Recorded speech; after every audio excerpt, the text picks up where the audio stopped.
இயேசு மதத்துக்காக வரவும் இல்லை, இயேசு மத தலைவரும் அல்ல, மதத்தை ஸ்தாபிக்கவும் அல்ல, மத கொள்கைகளை இயேசு பேசவும் இல்லை.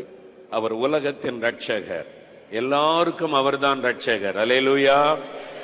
எல்லாரையும் ரட்சிப்பதற்காக சிலுவையிலே தன் ஜீவனை கொடுத்தார். அதனால்தான் அவர் எல்லாரையும் நேசிக்கிறார், எல்லாருக்கும் தன்னை வெளிப்படுத்துகிறார். அதனால மதத்துக்கும் நமக்கும் சம்பந்தம் இல்லை. ஆமென் சொல்லுங்க. அல்லேலூயா. அதனால யாரையும் நம்ம மதம் மாற்ற வேண்டிய அவசியம் இல்லை. என்னை யாரும் மதம் மாத்தல, எனக்கு காசு கொடுத்த மிரட்டிய மதம் மாத்தல. இயேசு எனக்கு தன்னுடைய அன்பை வெளிப்படுத்தினார், நான் ரட்சிக்கப்பட்டேன், அவருடைய பிள்ளையாக என்னை மாற்றி இருக்கிறார், அவ்வளவுதான். அல்லேலூயா சொல்லுங்க. என்னை ரட்சித்திருக்கிறார், அவருடைய பிள்ளையா மாற்றி இருக்கிறார், அவ்வளவுதான். அதனால மதம் மாற்றுவது நம்முடைய வேலை இல்லை. நீங்க மதம் மாற்றோன்ற பேர்ல லட்சக்கணக்கா பணம் செலவு பண்ணி வருஷத்திற்கு 1000 பேரை கூப்பிட்டு மேடையில வச்சு பண்ணினீங்கன்னா ஒரு நாளைக்கு 1,00,000 பேரை இயேசு ரட்சித்து விடுவார். ஒரு நாள் 1000 பேரை தான் மதம் மாற்ற முடியும். என் ஆண்டவர் ஒரு நாளைக்கு 1,00,000 பேரை ரட்சித்து விடுவார். அல்லேலூயா.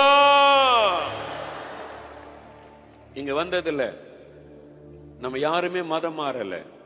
நான் இந்து குடும்பத்துல பிறந்து வளர்ந்தேன். என்னுடைய பிரதர்ஸ் 2 பேர் இன்னும் இந்துவா தான் இருக்கிறாங்க. நான் என்ன சொன்னாலும் கேட்பாங்க என் தம்பிமார்கள்.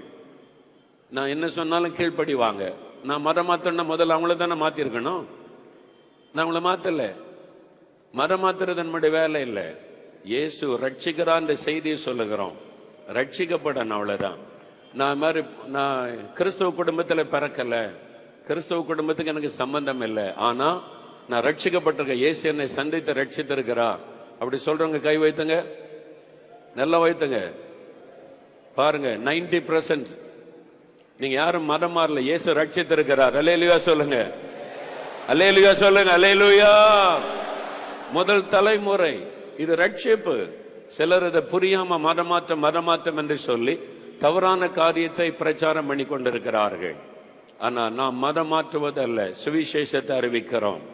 மதத்தினால மனிதனுக்கு பிரயோஜனம் இல்லை, சுவிசேஷம் மனிதனுடைய வாழ்க்கையை மாற்றும். அதனாலதான் ஆண்டவர் சுவிசேஷத்தை அறிவிக்க சொன்னார். இயேசு எல்லாருக்கும் பொதுவானவர். இயேசு எல்லாருக்கும் பொதுவானவர். இந்தியாவில் ஒரு பத்திரிகை கணக்கெடுத்தாரு. இந்தியா முழுவதும் சர்வே பண்ணி கணக்கெடுத்தாங்க. உங்களுக்கு பிடித்தமான கடவுள் யார், அவ்வளவுதான். உங்களுக்கு பிடிச்ச கடவுள் யார் என்று சொல்லி கணக்கெடுத்தாங்க. 75% பேர் சொன்னாங்க இயேசு கிறிஸ்துன்னு சொல்லி. அவ்வளவுதான், சிம்பிள். அல்லேலூயா. இதுல மதம் மாத்துறது என்ன இருக்குது? மதம் மாற்றம் கிடையாது. பிடிச்ச கடவுள் யாரையா? அவர் தான் ரத்தம் சிந்தினார், அவர் தான் எங்களுக்கு பிடிக்கும். இந்துக்கள் சொல்றாங்க, இஸ்லாமியர்கள் சொல்றாங்க. அதனால இந்த மதத்துக்கும் இயேசுக்கும் சம்பந்தம் கிடையாது. ஆமென் சொல்லுங்க. அல்லேலூயா.